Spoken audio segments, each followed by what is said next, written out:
Wow.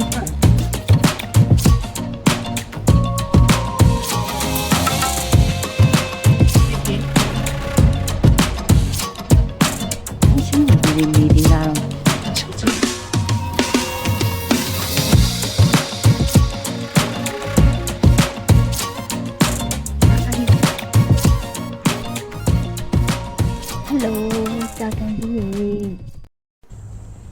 ဒီနေ့သွားလည်မယ့်နေရာလေးကတော့ပူလာဥပင်ဆိုတဲ့စင်ကာပူနိုင်ငံရဲ့အရှေ့မြောက်ဘက်ကမ်းလွန်မှာရှိတဲ့တဘာဝအလှတရားတွေပြည့်နေနေတဲ့ကျွန်းငယ်လေးတစ်ကျွန်းဖြစ်ပါတယ်။စင်ကာပူရဲ့ဒုတိယအကြီးဆုံးကမ်းလွန်ကျွန်းဖြစ်ပြီးတော့ခေတ်မီတိုးတက်နေတဲ့စင်ကာပူမြို့ပြကြီးထဲမှာ1960ပြည့်နှစ်ဝန်းကျင်ကကျေးလက်ပြတ်သက်ကမ်ပေါင်လူနေမှုပုံစံကိုတစ်ခုတည်းသောကြန့်ရှိနေတဲ့နေရာလေးဖြစ်ပါတယ်။အိုးမကြည့်လိုက်လေးစိတ်အခုကတော့အချိန်ကမနက်9ခွဲလောက်ရှိပြီပေါ့နော်အရင်ဆုံးမနက်စာအရင်ဒီဘက်မှာစားသွားတာပိုကောင်းနေဘာဖြစ်လို့လဲဆိုတော့ဟိုဘက်ချမ်းမှာကျတော့စီဖူးဆိုင်ကြီးရှိရရှိတယ်အမေဆိုင်နည်းနည်းပပပဲရှိတာပေါ့နော်ဒီဘက်မှာကျတော့ Changi Village Hawker Center ရှိတယ်ပြီးတော့တီးသန့်ဆိုင်လေးတွေလည်းအများကြီးရှိတယ်ဒီဘက်မှာတစ်ခါတည်းစားသွားတာစုံစုံလင်းလင်းပို့ဖြစ်တယ်ပေါ့နော်အဲ့ဒီတော့ကျတော့ဒီဘက်ကမ်းမှာအရင်ဆုံးထမင်းစားသွားပြီးလို့ရှိရင်ဒီစိတ်ကိုသွား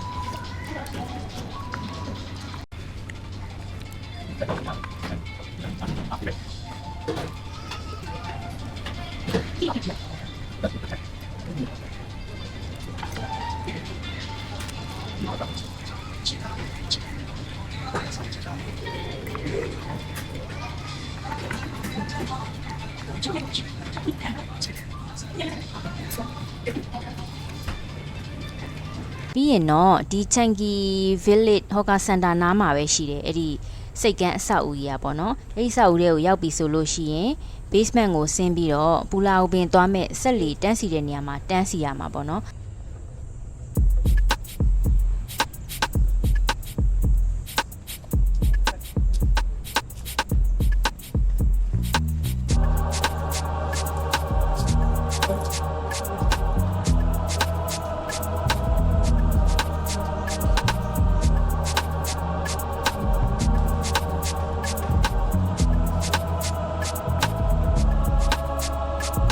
လက်မဝယ်ကောင်တာလိုက်ရှာ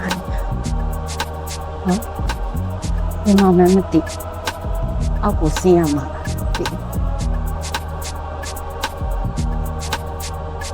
ကောင်းချက်အောက်မှာချင်းပဲအောက်ဆင်းကြည့်လိုက်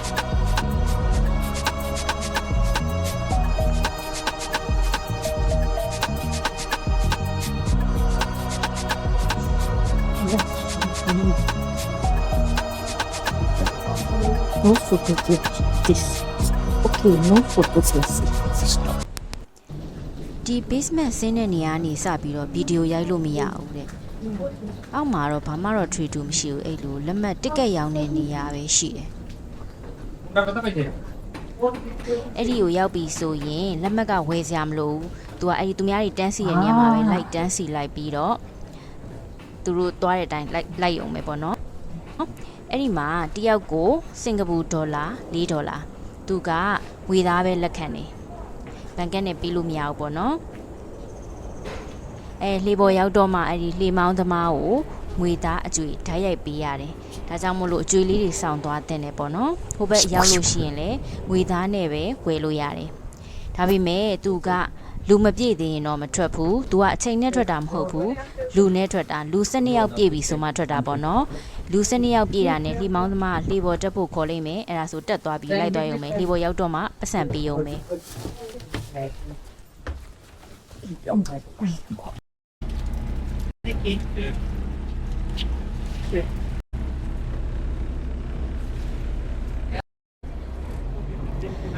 လေစထွက်တာနဲ့10မိနစ်လောက်ပဲကြာတယ်ဟိုဘက်ကိုရောက်ဖို့လေပူလာဥပင်ဂျက်တီဘက်ကိုရောက်ဖို့အတွက်10မိနစ်လောက်စီးရုံနဲ့ဟိုဘက်ကန်းကိုရောက်သွားပြီကဲဆက်လီစီးရင်နဲ့လိုင်းလေးတွေကိုကြည့်ပြီးတော့ပူလာဥပင်အကြောင်းလေးနည်းနည်းလောက်နားထောင်ကြည့်နော်သူ့ရဲ့နာမည်အရင်းမြစ်ကမလေးဘာသာစကားဖြစ်တယ်ပူလာဆိုတာကကျွန်းလို့အဓိပ္ပာယ်ရပြီးဥပင်ကတော့ဂျာဘာစကား square stone ကြောက်ပြားကနေဆင်းသက်လာတာဖြစ်ပါတယ် ဒါကြောင့် Granite Islands ကြောက်တလဲကျွန်းလို့လူသိများပါတယ်သူ့ရဲ့အတိတ်သမိုင်းနဲ့အတိတ်တုန်းကဒီကျွန်းမှာတဲ့ Granite ကြောက်တလဲကြောက်တူဖော်ရေးလုပ်ငန်းတွေအကြီးအကျယ်လုပ်ကိုင်ခဲ့ကြတယ်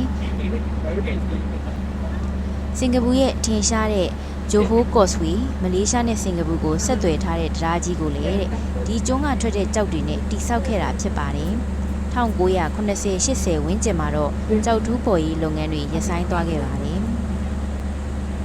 ဒီကျွန်းပေါ်မှာလေပတ်စရာနေရာတွေလည်းအများကြီးရှိပါတယ်ချက်ဂျာဝါ wetland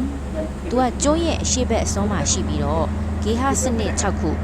ဒီရီတော်ပင်လယ်မြက်ခင်းကမ်းခြေဂေဟစနစ်စတဲ့တနေရာထဲမှာစုံတွေ့နေတဲ့အလွန်အဖိုးတန်တဲ့တဘာဝထိမ့်သိမ်းရေးနယ်မြေဖြစ်ပါတယ်ကနန်းတွေကုန်းနေရင်နေတရားတွေနဲ့ငှက်မျိုးစုံကိုလေ့လာနိုင်ပါတယ်နောက်တစ်နေရာကတော့ပူကာဟီးပူကာတောင်ကုန်းသူကကျွန်းရဲ့အမြင့်ဆုံးနေရာ85မီတာဖြစ်ပြီးတော့တောင်ပေါ်ကိုမိနစ်20ခန့်လမ်းလျှောက်တဲ့ရုံနဲ့အောက်ကစိမ့်လန်းနေတဲ့ကြောက်ကျင်းဟောင်းရေကန်ကြီးရဲ့လှပတဲ့မြင်ကွင်းကိုအပေါ်စီးကနေမြင်တွေ့ရမှာဖြစ်ပါတယ်အတိတ်ကကြောက်တူးခဲ့တဲ့ကြောက်ကျင်းကြီးတွေဟာတဲ့အခုခါမှာတော့ရေတွေပြည့်ပြီးစိမ့်လန်းတဲ့တဘာဝရေကန်ကြီးတွေအဖြစ်ပြောင်းလဲသွားကဓပုံရိုင်းလိုအလွန်လှတဲ့နေရာများဖြစ်လာပါတယ်ဒီကလှုပ်ဆောင်နိုင်တဲ့အပန်းဖြေမှုတွေကတော့စပိန်စီးခြင်းကျွန်းပေါ်ရောက်ရင်အဓိကအလုပ်တင်ဆုံးအရာကတော့စပိန်ငှားစီးတာဖြစ်ပါတယ်သင်္ဘောစိတ်နားမှာနေစပိန်ငှားတဲ့ဆိုင်တွေအများကြီးရှိပြီးတော့ပတ်ဝန်းကျင်တဘာဝတောတောင်တွေကိုစပိန်စီးရင်နဲ့အပန်းဖြေနိုင်ပါတယ်တောရိုင်းတိရစ္ဆာန်များလေ့လာခြင်းလမ်းမှာဆိုရင်တောဝက်တွေဖွတ်တွေမြောက်တွေနဲ့လိပ်ပြာငှက်မျိုးစုံကိုလည်းလွယ်တကူမြင်တွေ့ရတတ်ပါတယ်တည်ထားရမှာကတော့တောရိုင်းတိရစ္ဆာန်တွေကိုအစာကျွေးခြင်းမပြုရပါဘူးတွားရောက်နိုင်မယ့်နည်းလမ်းတွေကတော့စင်ကာပူကျွန်းမကြီးရဲ့အရှေ့ဘက်မှာရှိတဲ့ချန်ကီပွိုက်ဖယ်ရီတာမီနယ်ကနေဘန်ဘုတ်လို့ခေါ်တဲ့ဆက်လီငယ်လေးတွေကိုစီးပြီးတွားရပါတယ်ကြာမြင့်ချိန်က9မိနစ်ကနေ10မိနစ်ခန့်သာကြာမြင့်ပါတယ်ကုန်ကျစရိတ်ကတဦးလျင်စင်ကာပူဒေါ်လာ$4ဝန်းကျင်ကျသင့်ပြီးတော့ဆက်လီမောင်းသမားကိုငွေသားတိုက်ရိုက်ပေးချေရတာဖြစ်ပါတယ်အသွား$4အပြန်$4ပေါ့နော်စင်ကာပူမြို့ပြရဲ့ရုံးကန်လှုပ်ရှားမှုတွေကနေခိတ္တခဏခွဲထွက်ပြီးတော့တဘာဝတရားကြီးမှာစိတ်ပန်းဖြေဖို့အတွက်ပူလာဥပင်ဟာအကောင်းဆုံးနေရာတစ်ခုဖြစ်ပါတယ်စင်ကာပူမှာတွားဖို့သမျှနေရာတွေထဲမှာပေါ့နော်ဒီပူလာဥပင်ကပျော်စရာအကောင်းဆုံးစိတ်ကျဉ်တတ်မှုပေးနိုင်ဆုံးနေရာပေါ့နော်စိတ်လှုပ်ရှားမှုပေးနိုင်ဆုံးနေရာဖြစ်တယ်ပေါ့နော်ဒါကတော့လူတွေကတယောက်နဲ့တယောက်တော့စိတ်ခံစားချက်ချင်းမတူပေါ့နော်ကိုရီတွက်ကတော့ဒီနေရာကရန်ကိုမျိုးပြတွေကနေခွဲထွက်ပြီးတော့စိတ်ကျဉ်တတ်မှုအပေးနိုင်ဆုံးနေရာဖြစ်ပါတယ်ကဲဟိုဘက်ကျွန်းကိုရောက်ရင်လေဘာတွေတွေ့ရအောင်မလဲဆိုတာကိုလိုက်ကြည့်ပေးအောင်နော်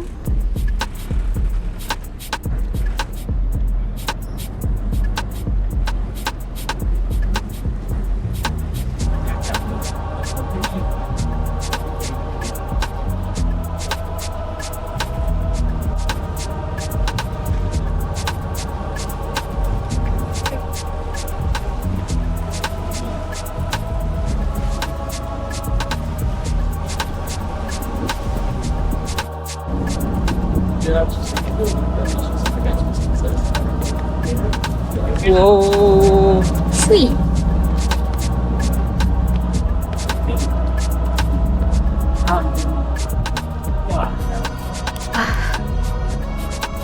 Wow.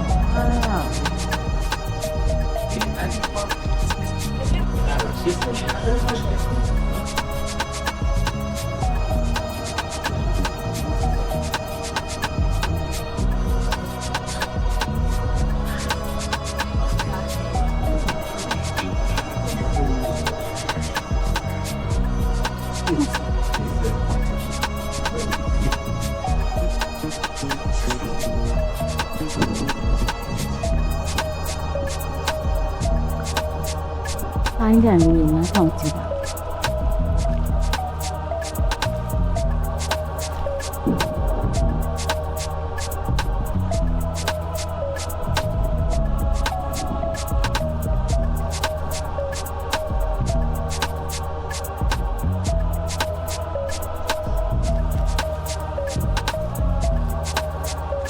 Oh, my God, but channel. ကိုလာတဲ့နေရာတော့ဘက်ကိုပြန်တော့ပါပြီ သူကလေ10မိနစ်လောက်တောင်ကြာတယ်လို့ညံနေ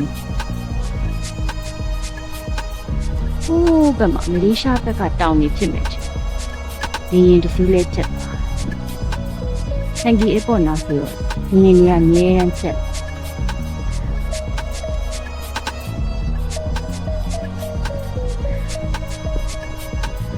ဒါတော့ဂိတ်ပေါက်ပေါ့နော်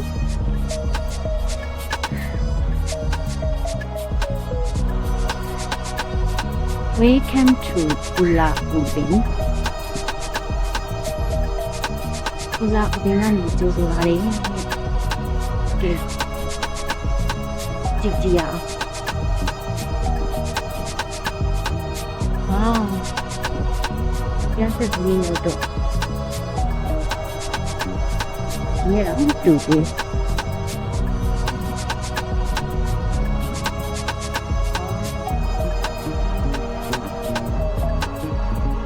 ဒီတော့အင်ဂျင်ကြီးရှင်းချလေးရ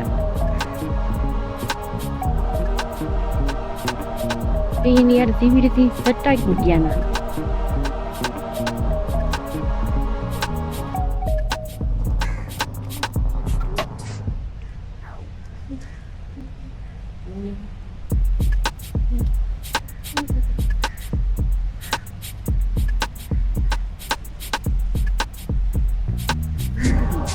ကိုယ်ကစနေလို့လည်းဒီဗီဒီယိုဖြစ်တယ်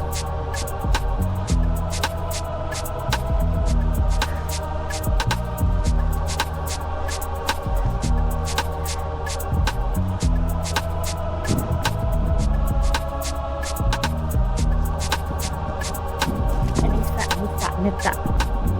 Ito ko nga. No stick.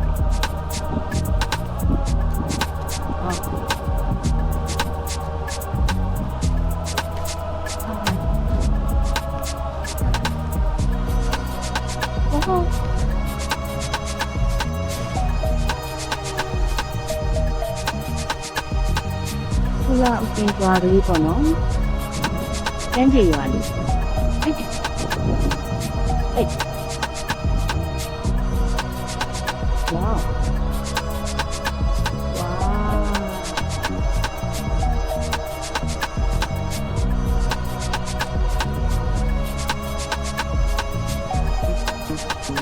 Okay. Opo kami. Pinalimatan. Gusto niyo parang ako.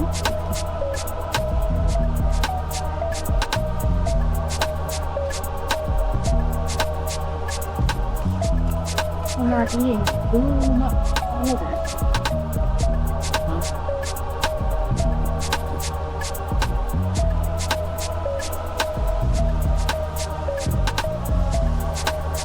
Di ba kanje li yaro Singapore net teke ko chana.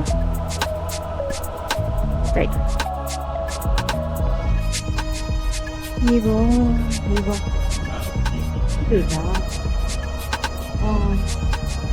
Korea ba? ကျမလေးတော့မသိယူသွားမယ်ယူလဲသွားမယ်ဒီလဲသွားချင်တယ်ဒီလဲသွားချင်တယ်ဒီလဲသွားချင်တယ်ဒီသွားရ Let's go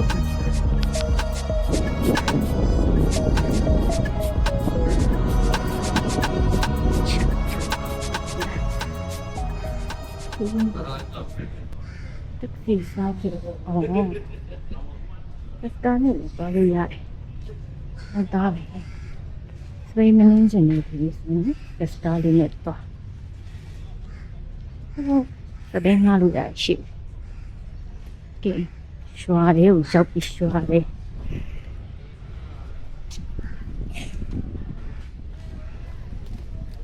xóa đấy cũng bên nào đi Aduh, labing. Ada. Macam mana ini di larang tip. Mati. Tengah ayam ada dulu, no. Dua sini wak, kita tanya. Santai ni. Ada.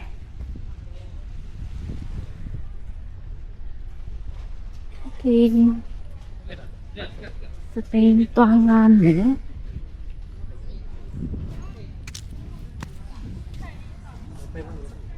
啊，这个有地利，这个还要的我。好嘞，小米。还要的算了。 စပိန်ငါးကားတွေကလေတစ်စီးကို10ရှိတယ်15ကျက်ရှိတယ်20ရှိတယ်အစားစားပေါ့နော်သူက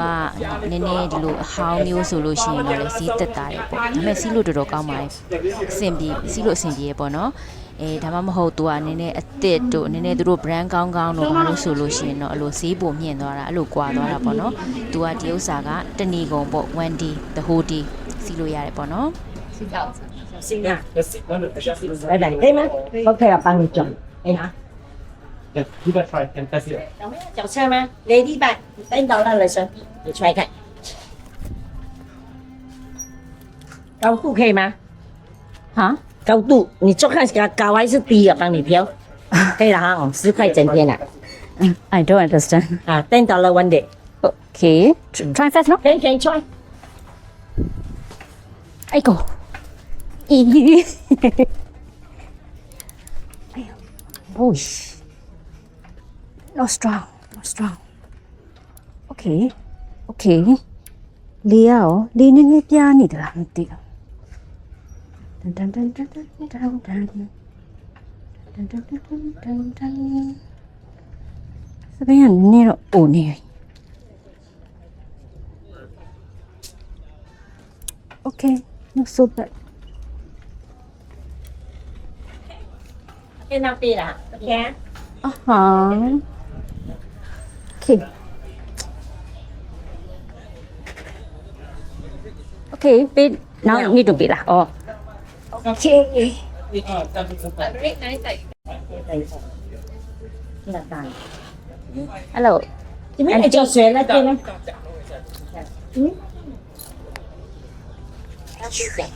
这个对，大给你带水的 Okay. ，OK。 Ah, thank you. Ini tadi aku semua tadi tadi. Kamu itu right? 这样一个，就是说不可以让肚子背是不？不可以让打的。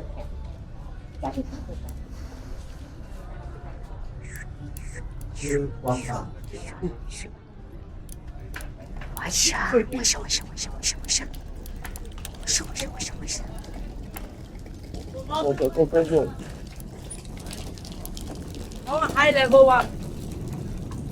哦这里耶我想 Ba, enggak. 啊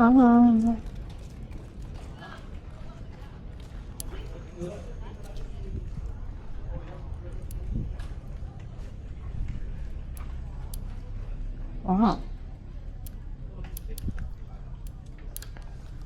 哎呦 let me check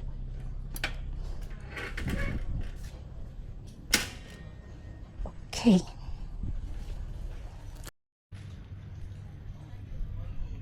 ခလုတ်တော့ခလုတ်ကတိုက်သေးတယ်နေတော့ဒါကလေဒါကဘုရားကျောင်းဆောင် thank you okay just take it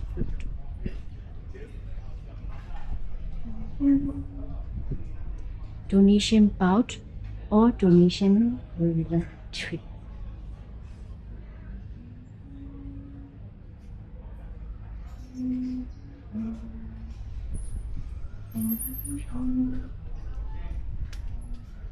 Okay, ခီးရင်စပါမယ်။အမစမတော့သေးအေးရင်တော့လာ။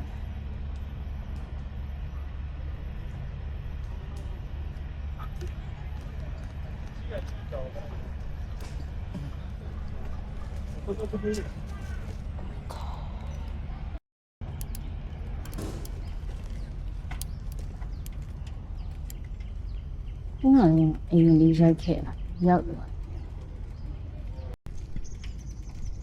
။ဒီနေ့ကတော့ပူလာအုပ်ပြင်တရွာလုံးကိုတက်ဒီအိမ်လေးတွေဟာတင်လေးတွေကတော့ရေဆိုနေပြီလား။ဒါမဲ့လုံနေပါမယ်ဒီနော်။ရှင်းရင်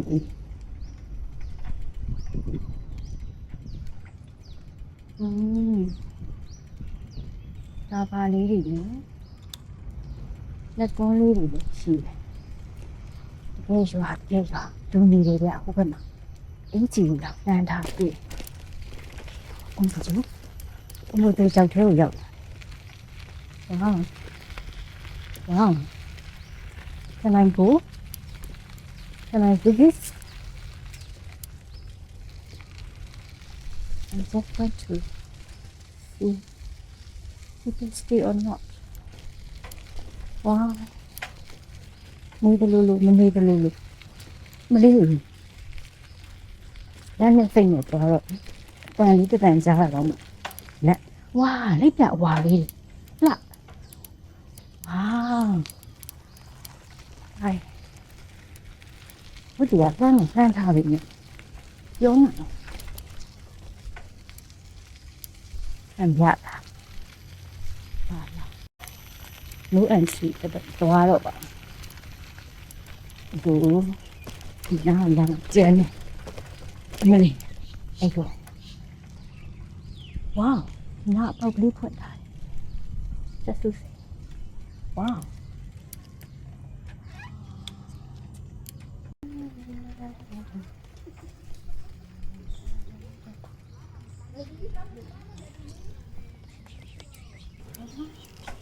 ว้าวကျမောက်တီကြွေကြနေရအများရွယ်ဝါ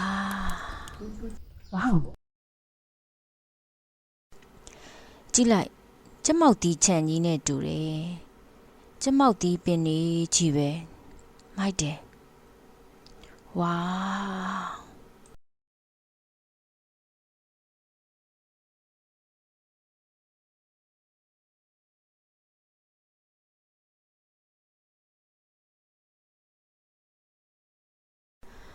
ဝါကြည့်ပါဦးကျမောက်တီပြုတ်ခဲနေရပဲပင်ပေါ်မှာမိုက်တယ် okay တန်းဒီပဲနေလို့စိုက်တာဒါကြီးကရေကန်ကြီးပါလား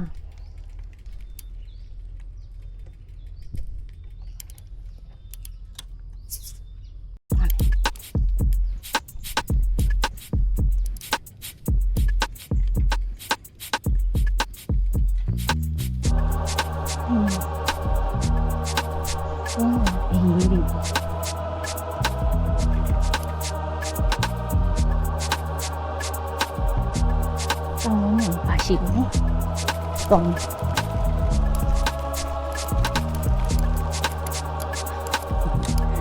တော့မရ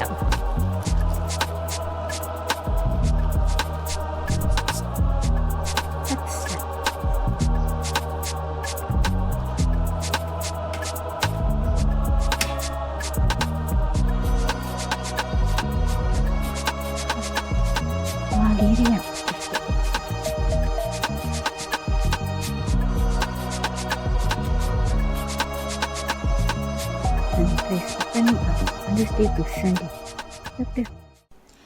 ဒီအိမ်လေးရဲ့နာမည်က Tuxan Place လို့ခေါ်တယ်။ဒီအိမ်လေးကစင်ကာပူပူလာအိုပင်ကျွန်းပေါ်မှာအလွန်ထင်ရှားတဲ့သမိုင်းဝင်တရုတ်ရိုးရာကျေးလက်အိမ်ယာပြတိုက်တစ်ခုဖြစ်ပါတယ်။1980ဝန်းကျင်ကစင်ကာပူနိုင်ငံသားတွေရဲ့ရိုးရှင်းတဲ့ကျေးလက်လူနေမှုပုံစံကိုတကယ်အတိုင်းမြင်တွေ့နိုင်မှုအတွက်စင်ကာပူအစိုးရကဒီအိမ်ကြီးကိုရှေးမှုမပြတ်ထိမ့်သိမ်းဆောက်ရှောက်ထားတာဖြစ်ပါတယ်။ဒီအိမ်ကြီးရဲ့မူလပိုင်ရှင်ကဒီအိမ်အမှတ်က363ပြီးမူလပိုင်ရှင်က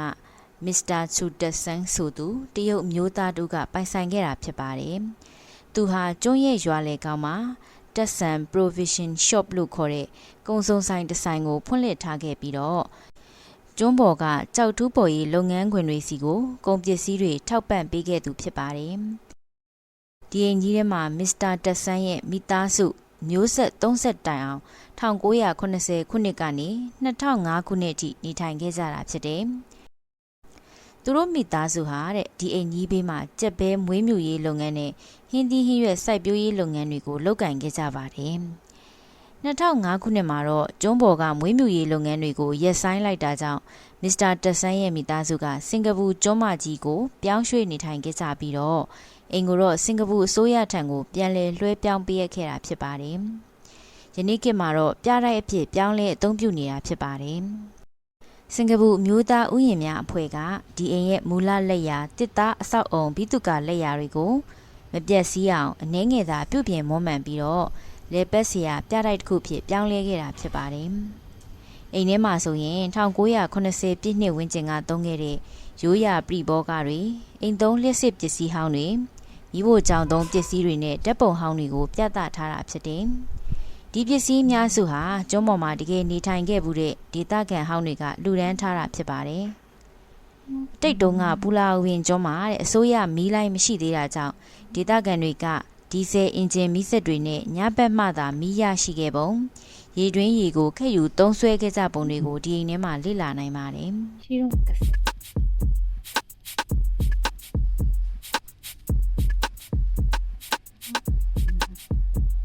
ဒီကန်ဒီကအော်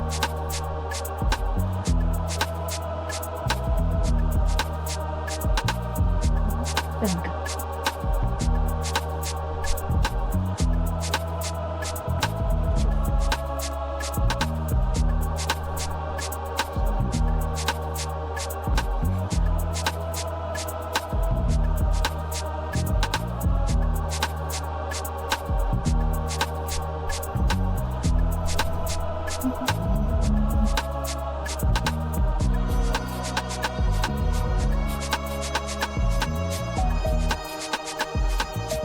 ဒီဒီ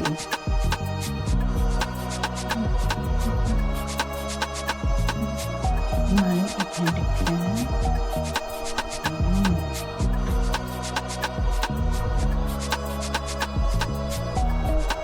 ဒီဘယ်လိုလဲဒီအိမ်ကြီး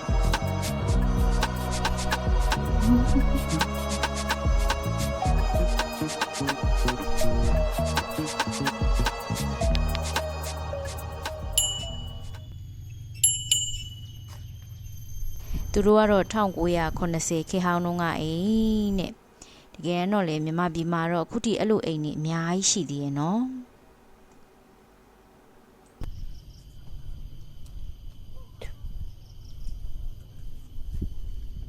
ဒီတိုးထဲမှာတယောက်တည်းနေဆိုရှိမှလည်းကန်ကြီးရှိတယ်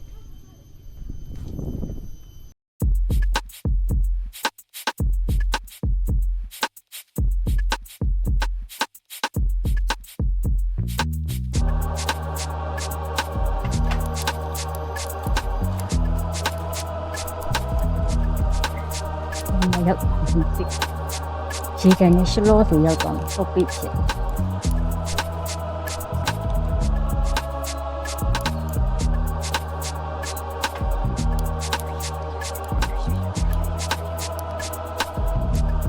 ဆက်ပန်းလေးပုတ်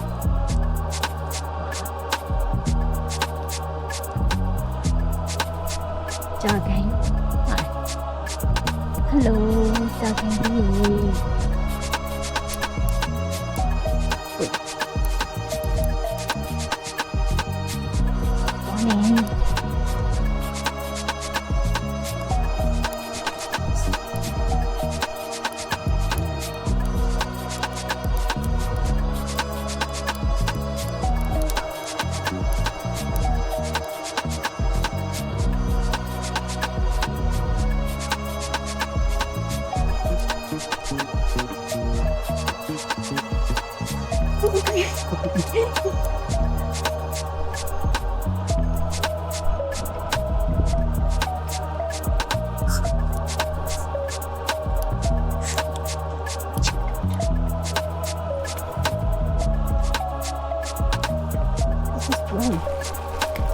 43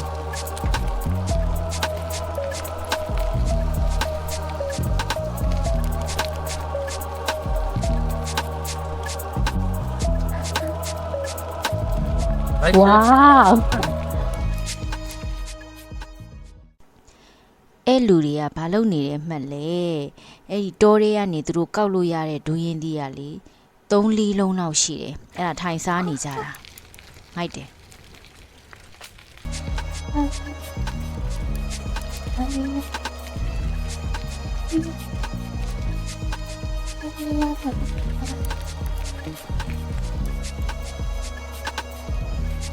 နေ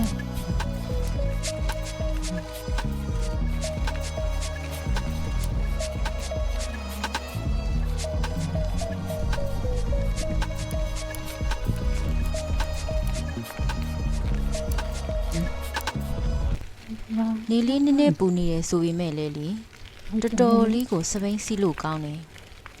ပတ်ဝန်းကျင်ကစိမ့်လန်းနေတော့လေ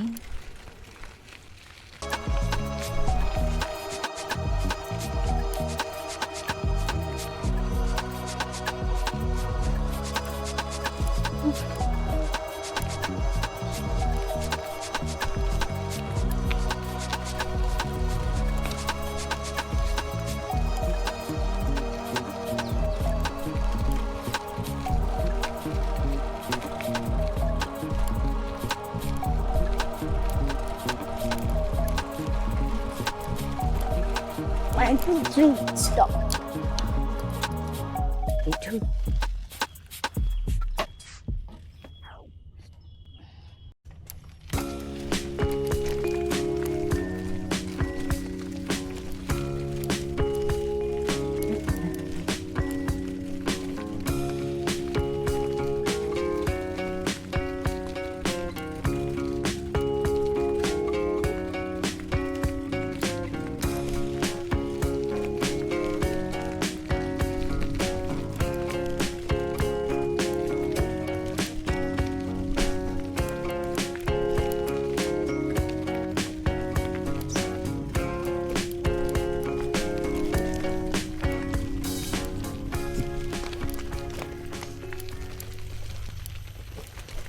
ကြည်ရီတော့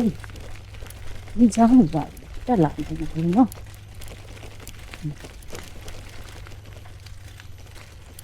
ပေးပြီ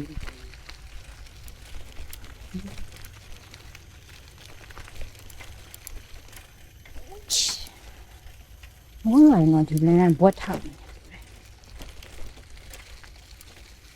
နော်ဒီလိုလေးလားအားရတာလေရှင်း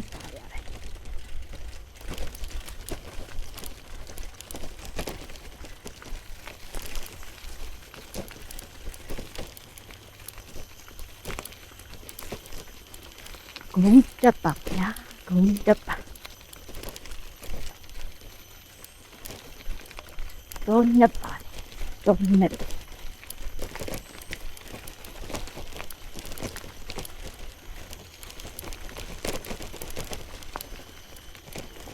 ဘယ်ရောက်လို့ဘယ်ပေါက်မယ်မှန်းမသိဘူးရမ်းတမ်းပြီးတော့သာသွားနေရ လမ်းဆောင်မှာရက်နေပြီတောင်နဲ့ညမလန်းရှိ Where should I go? You know. Oh. That was in particular.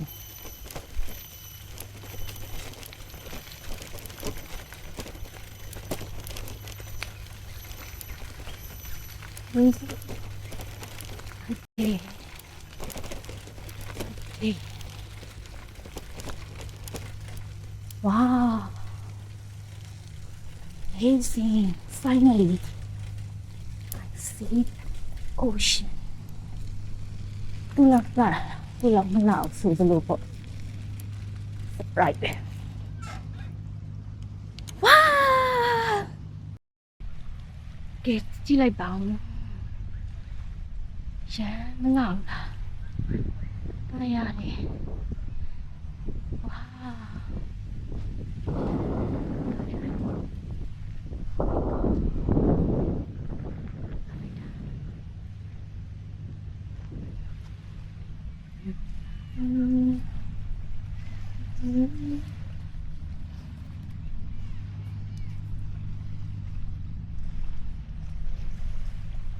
Bên này chỉ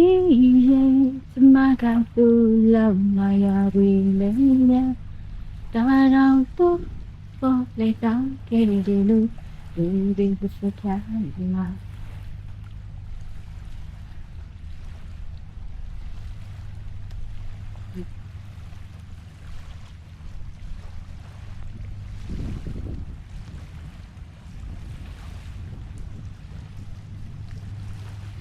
있을 일이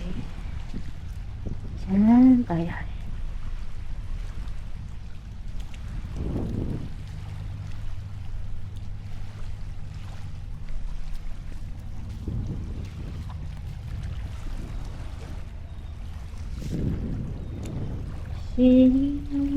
上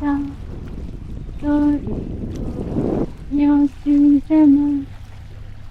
上世界我想你，不再来，幸福我的放着看，一边经历着那花叶。对的样不大，心里那大家能以为然，一样都在一路，一样都在一路，你来把的呀，这个。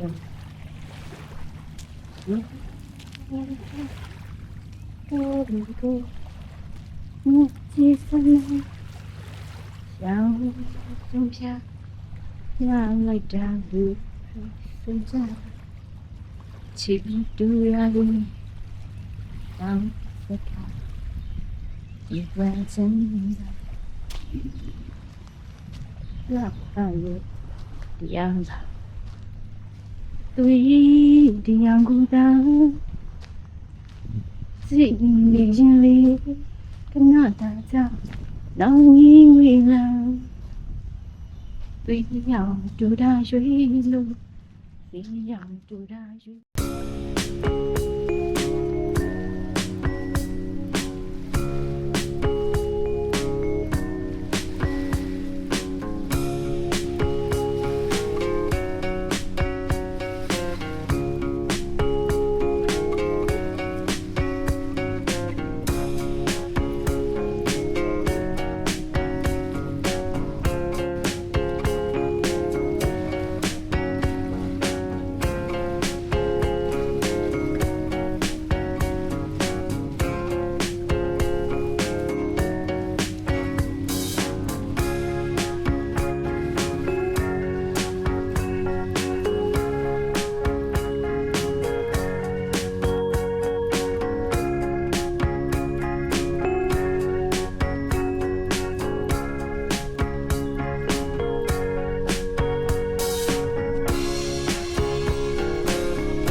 ကြည့်လိုက်။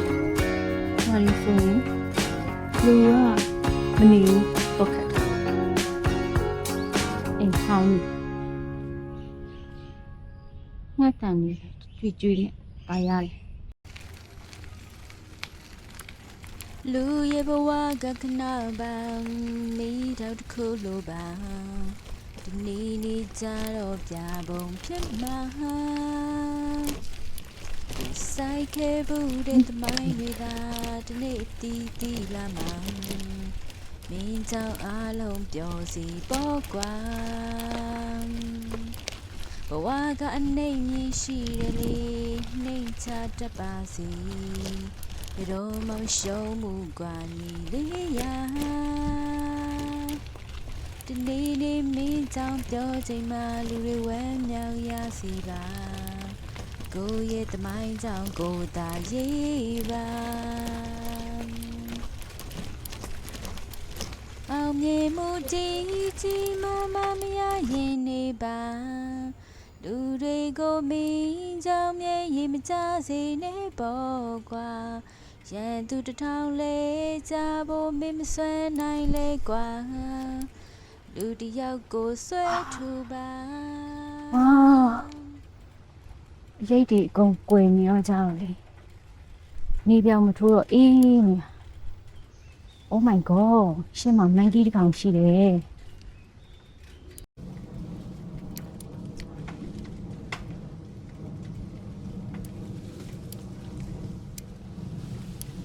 ဝါးအာ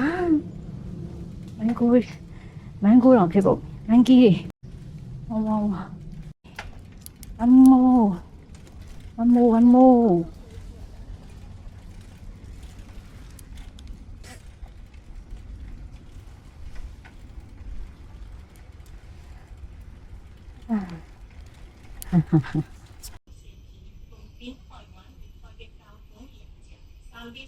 Papi li ai nè. Wow. ရွာထဲမှာလေဒီလိုအိမ်ကလေးတွေပျောက်ကြားတော့တွေ့ရတယ်ပေါ့နော်တချို့အိမ်တွေကလည်းလူနေတယ်တချို့အိမ်တွေကလည်းလူမနေဘူးခုဒီအိမ်လေးဆိုလို့ရှိရင်လူနေတယ်ဖွားတယောက်ထိုင်နေတာ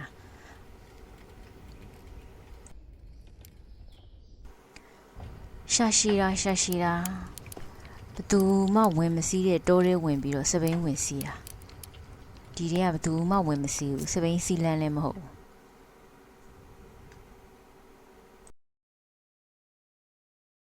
ညာရီပဲဒါပေမဲ့အတီးတွေကလေမြောက်စားသွားပြီလားရှိတော့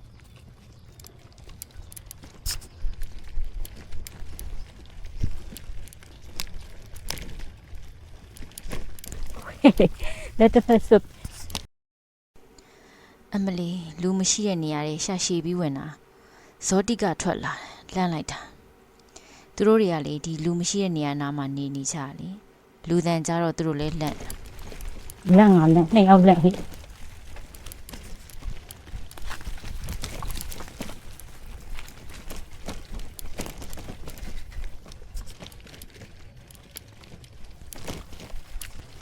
ဒါဒီရဲ့အပင်နေဒီတောက်လျှောက်ကအဲ့ဒီကြက်မောက်ဒီပင်နေကြီးပဲတန်းစီစိုက်ထားတာမလေးနန်းကျန်းနေမဟုတ်ဘူးကုန်းလန်းစပိန်စီလို့မရတော့တော့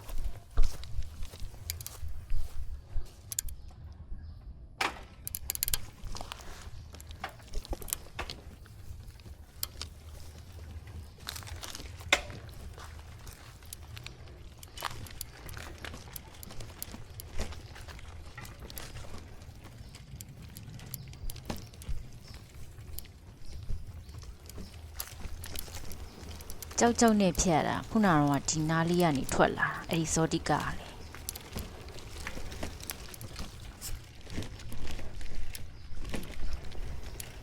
ရှာရှည်တာလည်း2ယောက်မရှိကြောက်တက်တာလည်း2ယောက်မရှိအင်္ဂလိပ်ကိုင်းထဲမှာဆိုလို့ရှိရင်လေအဲ့တချို့ကောင်းမလေးတွေလေကြောက်ရဲ့သားနဲ့လေတအားကိုရှာရှည်ပြီးတော့ဆွဆွပြီးတော့ဝင်ချလေပြီးရင်သူတို့အားအပြဲဆုံးပဲလေအေးအဲ့လိုမျိုးဖြစ်နေကဲဓမ္မကြီးပေါ်ပြန်ရောက်လာပြီဒီနားလေးကဒူးရင်ပင်ကြီးပေါ်တဲ့နေရာထင်တယ်ကြွေကြနေတာတွေလည်းရှိတယ်ဒီနေ့ကတော့ကန်တော်ကောင်းတယ်ဒူးရင်ဒီတစ်လုံးကောက်ရတယ်ကောင်းမဲ့ပုံပဲဒီလားကြည့်လိုက်ဒါကောင်းမဲ့ပုံပဲဒီလက်စိတ်တော့ရှိတယ်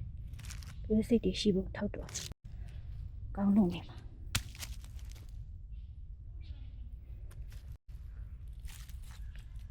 သူ့ပေးမယ်ဒီလား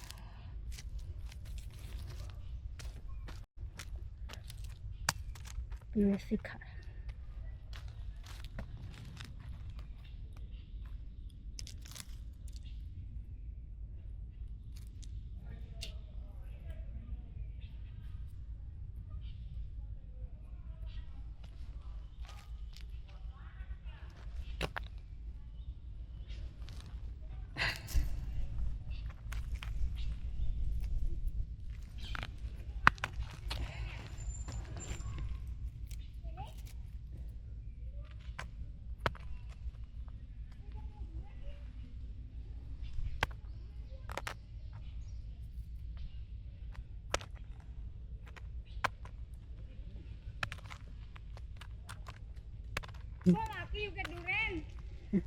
Yeah. You will do that or not? Do you like? Yeah. Want to take? How to open that? Yes. It's already ripe. Right. How to open? What? ကဲသူများပေးလိုက်ပြီကိုယူထားရင်လေအဲ့ဒီအလုံးကြီးကမြောက်အောင်သီးရတယ်လို့ဖြစ်နေမှာခွာလို့လည်းမတက်ဘူးမခွာတက်လို့တည်သွားမယ်ဆိုရင်လေအဲ့ဒီအလုံးကြီးကတကောက်ကောက်ပါလာမှာတည်ရတာလည်းလေးတယ်ပြီးတော့ကိုရီးယားလည်းအရင်ကြိုက်တာမဟုတ်ဘူးဆိုတော့လေသူများပေးလိုက်တာပဲကောင်းတယ် ဒီနားမှာလေအဲ့ဒီဒူးရင်ပင်တွေတော်တော်များတယ်ထင်တယ်အဲ့ဒီလမ်းတစ်လျှောက်မှာလေအောက်ကိုကြွေကြပြီးတော့မြောက်တွေစားထားတာထင်တယ်အဲ့လိုအခွန်နေချမ်းခွန်နေရှိတယ်ပြီးရင်လေအနက်နေအဲ့သူ့အနှံ့နေလေရတယ်ပေါ့နော်အဲ့လမ်းတစ်လျှောက်ကအဲ့ကြောင့်မလို့လူတွေလာပြီးတော့ဒီမှာလာကောက်ကြတာနေမှာရှာနိုင်တော့တော်တော်ရလောက်တယ်ဗျဒီအထဲထဲထိဝင်ပြီးတော့လေ Oh, deep in me. Tira. Deep in. ဒါဆိုဒီခုဒီအထဲဝင်ရှာတဲ့အုပ်စုဆိုလို့ရှိရင်တလုံးထည့်ရသွားတယ်အဲ့ဒီအရှိနားလေးတွေမှာတလုံးထည့်ရတယ်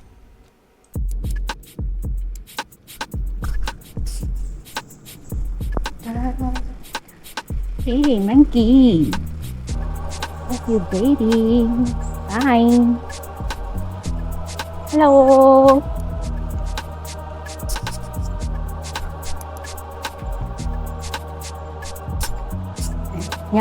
Nhau ầu trời vậy em nói chi nhau đi nó chỉ đặt con mà này nó từng con nào của nó hello baby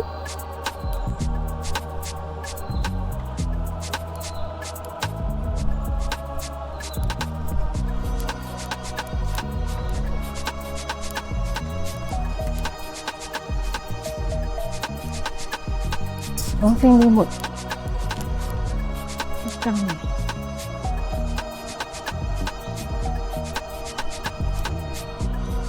vừa hôm qua là tôi rất sẽ nắng còn nhẹ thuận có tí cả nhẹ thuận ôi just be shut up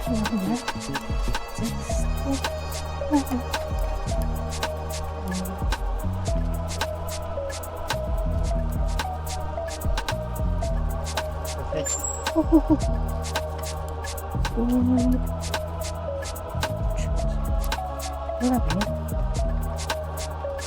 Stop. Mana video tau.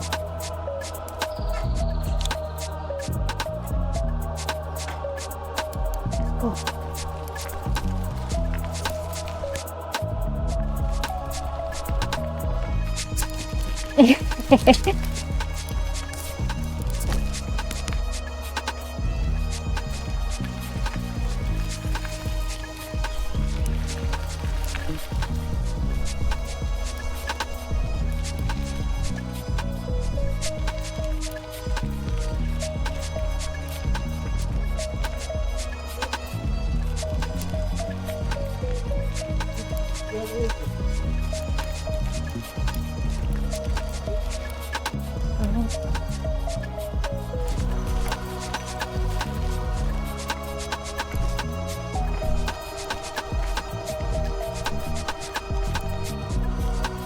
Wow, nó mày đi làm việc tha chẳng gì á.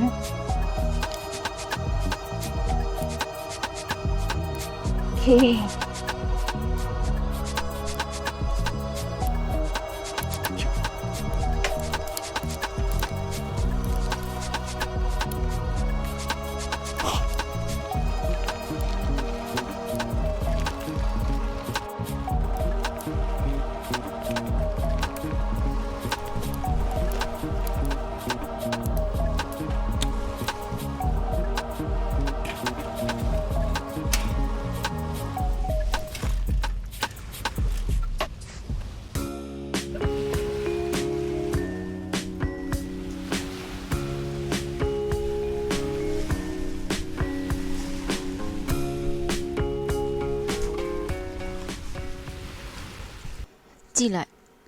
ဒီကျွန်းလေးကဘယ်လောက်သွားပြောလဲဟိုနေရာဒီနေရာလေးတွေမှာလည်းဒီလိုကမ်းခြေလေးတွေအလှလေးတွေရှိတယ်ဒေါ်လန်လေးတွေကလည်းစပိန်စီးရတာတာရတယ်မိုက်တယ်နော် ဒီတက်ရင်ဒီထိတက်မယ်နော်ကဲဆက်သွားကြည့်မယ်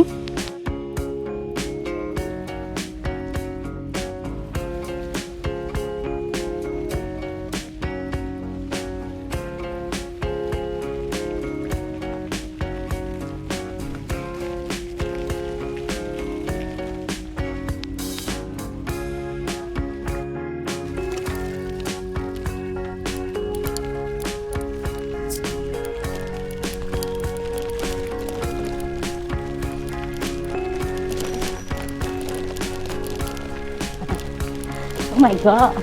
you're sick. Wow.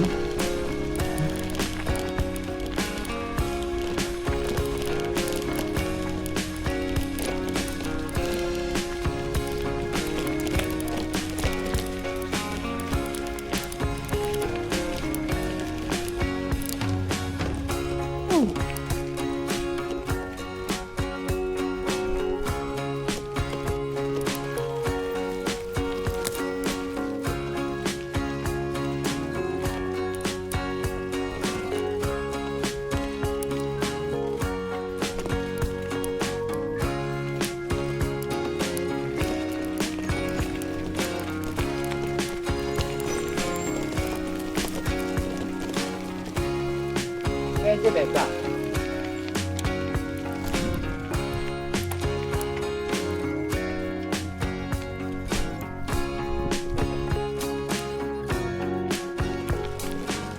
Wow, oh my god. Oh. အဲ့လိုလေးရှာရှည်လိုက်ရမှလူတွေသွားတဲ့လမ်းမလိုက်ဘူးလူမရှိတဲ့လမ်းမှာရွေးသွား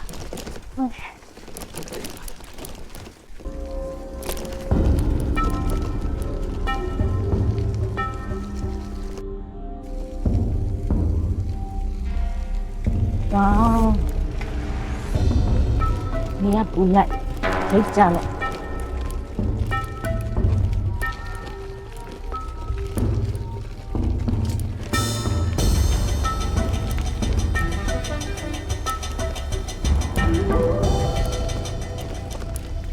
Wow, con.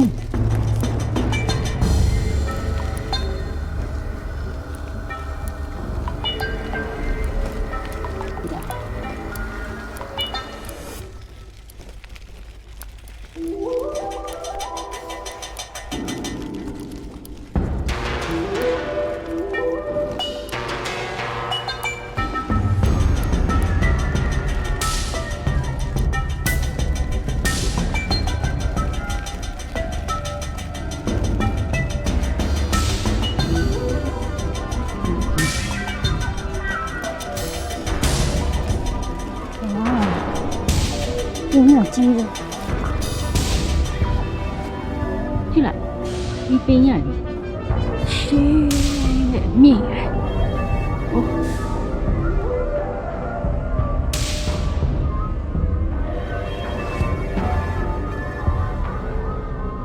Xí đi mà đi xí. Chân.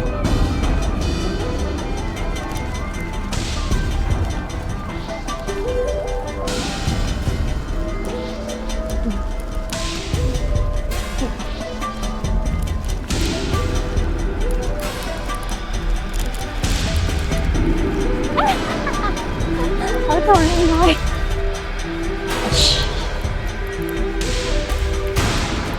Cô.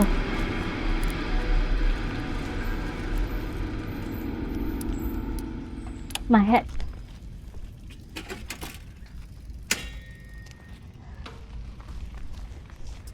Oh, you.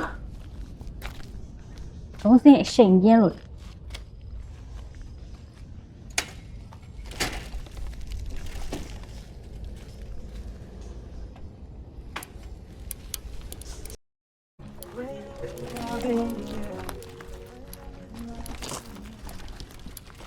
ကျွန်တော်စပိန်နဲ့ခေရမှာ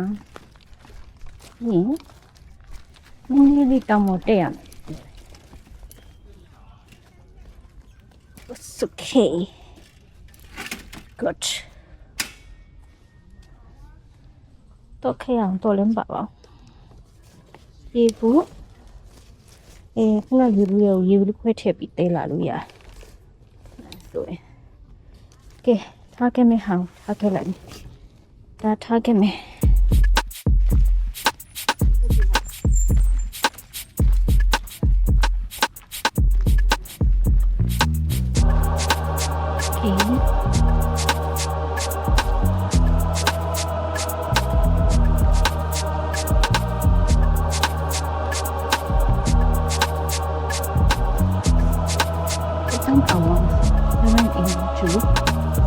7 p.m.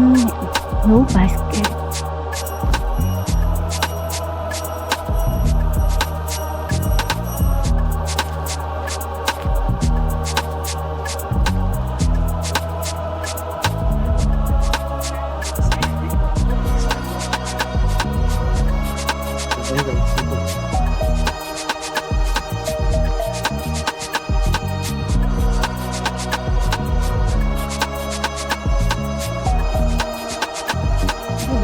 Dia ni saya akan kunjung ni.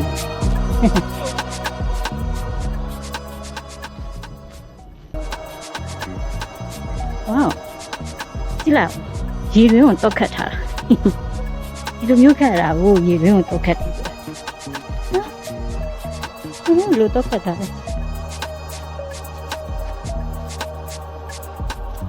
Suria di bawah pasti nak baca. Apa dia ni? Cium. အားလေးနဲ့တူနေတောက်တိုင်နေမိုးပေးထားတဲ့ပုံစံ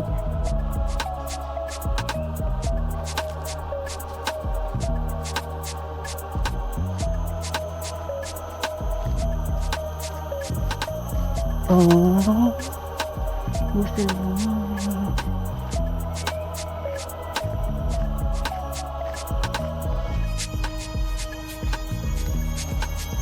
No swimming, no running, no bicycle, no pushing. Well, yeah, you are here. Okay, you're young, eh? I saw you in my little gang here. Chị lại. Yanni sau nhé, chị young, eh? Oh. Yanni lấy sau lôi ya đến. Yo, you chị mẹ. Let's go. She live in Hila. Oh, she must be in Chile. No, you don't feel like. No, you don't go again. Oh, she has never been able to get it. How?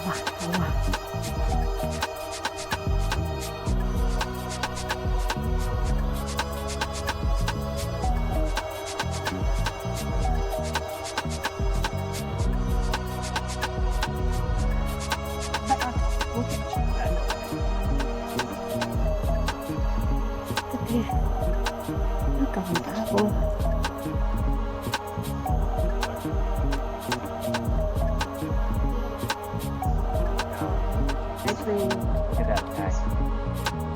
You see his tongue like. He just have a. Actually.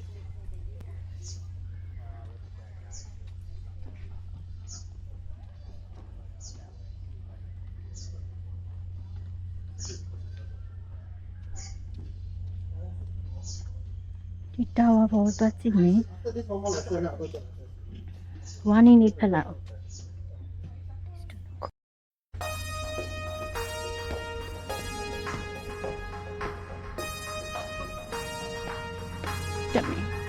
Demi.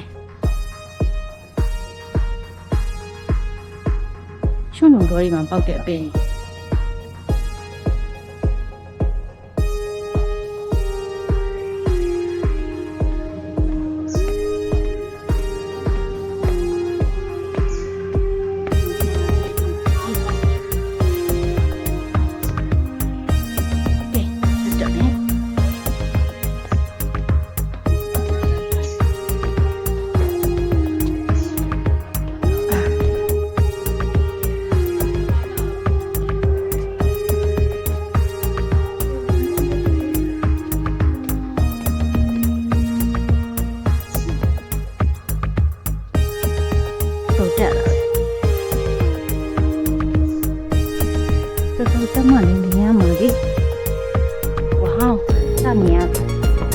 ကဲ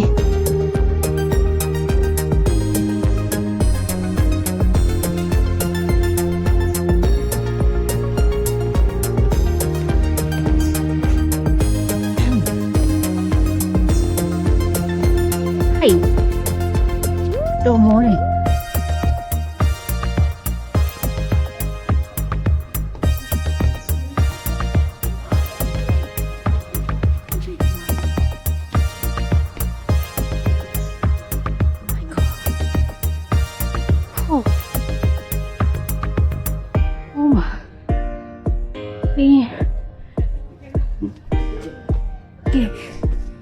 ဆုံးတက်ကိုရောက်ပြီဒီကဟို我姐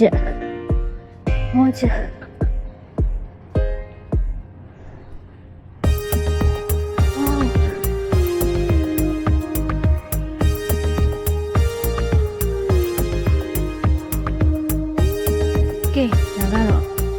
ဟောပါဘောနေထော်ယူOh, 360 degree. Này, đi à, chạy. Miếng này miếng. Chiến. Mà, tổ gì? Ôi, tay nè.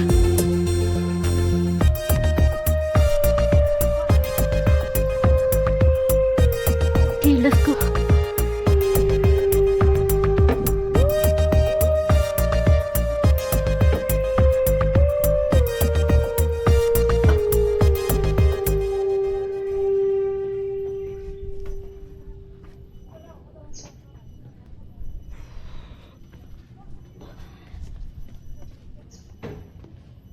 Okay, the bond the baby. Yeah, same.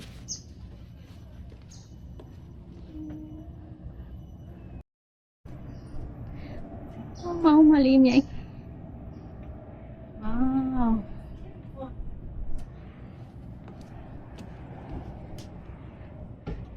Rồi, đôn là chị. Sao đi? Yeah, giao bị ao cô. ဒီနေရာလေဟိုပြင်ဦးလွင်ရွှွန်တော်တော်နဲ့ဆင်တယ်ရွှွန်တော် ကဲစင်ကာပူရဲ့မျိုးပြ system တွေကနေခိတ္တခဏခွဲထွက်ပြီးတော့ပူလာအူပင်ဆိုတဲ့ကျုံးလေးပေါ်မှာဘလောက်ပျော်စရာကောင်းတယ်ဘလို့ adventure တွေရှိတယ်ဆိုတာကိုကြည့်ခဲ့ပြီးသွားပြီဆိုတော့ဗီဒီယိုလည်းအရှိကြီးဖြစ်သွားမှာဆိုလို့အပိုင်း1အနေနဲ့ဒီနေရာမှာခဏရပ်ထားလိုက်မယ်နော်